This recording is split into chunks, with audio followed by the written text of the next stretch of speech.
Cet épisode est la seconde partie du podcast traitant de la conquête de l'Angleterre par les Normands en 1066. Bonne écoute.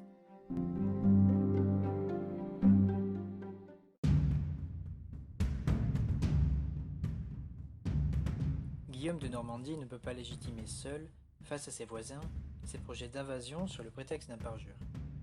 Il compte sur un soutien de l'Église, étant lui-même un promoteur zélé de la réforme grégorienne.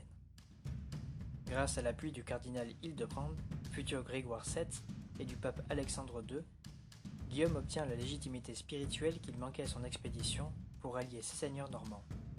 Ce soutien se traduit par l'excommunication d'Harold II et par l'envoi d'un étendard pontifical à Guillaume.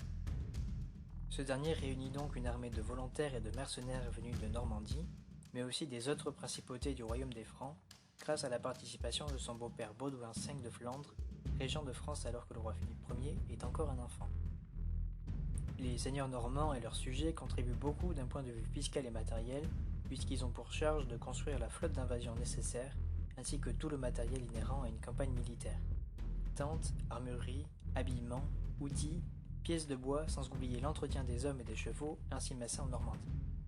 L'armée d'invasion est estimée par les chroniqueurs Guillaume de Jumièges et Orderic Vital, entre autres, entre 7000 et 10 000 hommes, incluant les auxiliaires, et des centaines de chevaux que constitue la cavalerie normande.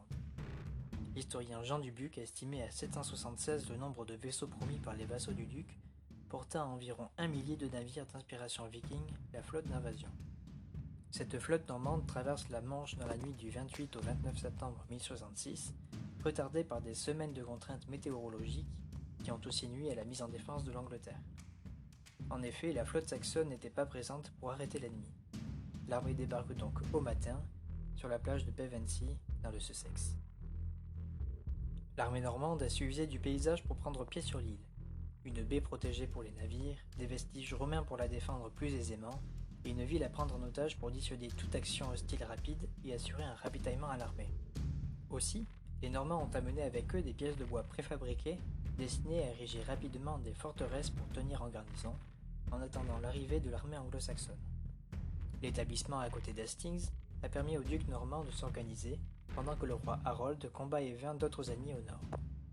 Il s'agit du roi de Norvège Harald Hardrada et de son propre frère Tostig, comte de Northumbrie en exil depuis l'année passée.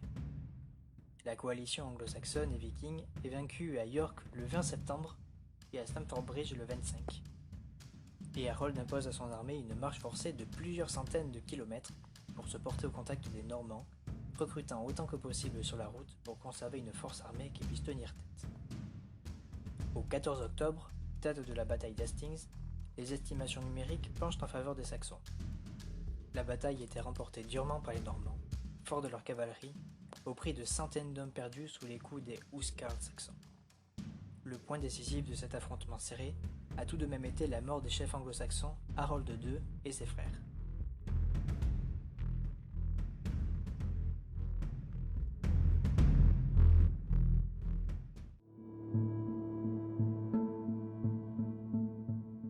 Dans le mois qui a suivi la bataille, les Normands ont renforcé leur emprise sur la région sud-est de l'Angleterre, en prenant les villes par persuasion diplomatique ou brutale, toutefois jamais sans pillage.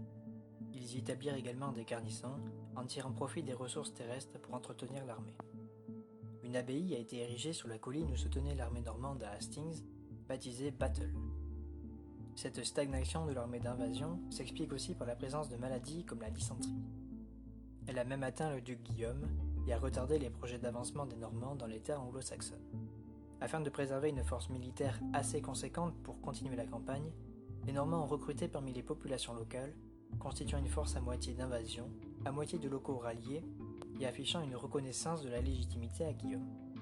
Pour prendre le cœur du royaume d'Angleterre, il faut prendre la capitale, Londres, ainsi que les deux cités épiscopales de Canterbury et Oxford, qui sont les têtes de l'Église d'Angleterre. Canterbury, située dans le Sussex, avait été prise au cours du mois suivant la bataille d'Hastings. Londres est cependant une capitale qui s'est fortifiée continuellement, à force d'incursions étrangères, et, bien que délaissée par les grands seigneurs de Mercie et de Northumbrie, assez peuplée en hommes pour se défendre contre les Normands. Guillaume mène la politique de la terre brûlée tout autour de la ville, détruisant les ressources terrestres et coupant les voies de ravitaillement. Il soumet l'archevêque Stigand de Canterbury, réfugié à côté d'Oxford, et par force militaire et diplomatie, il obtient du prince Edgar, héritier de la couronne d'Angleterre, ainsi que du Witenagemot, l'assemblée des Grands d'Angleterre, la soumission du royaume et la couronne.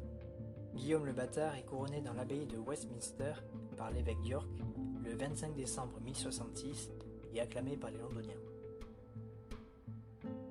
Ici prend fin le second épisode de ce podcast consacré à la conquête de l'Angleterre. Je vous dis donc à la prochaine pour le dernier épisode. Salutations.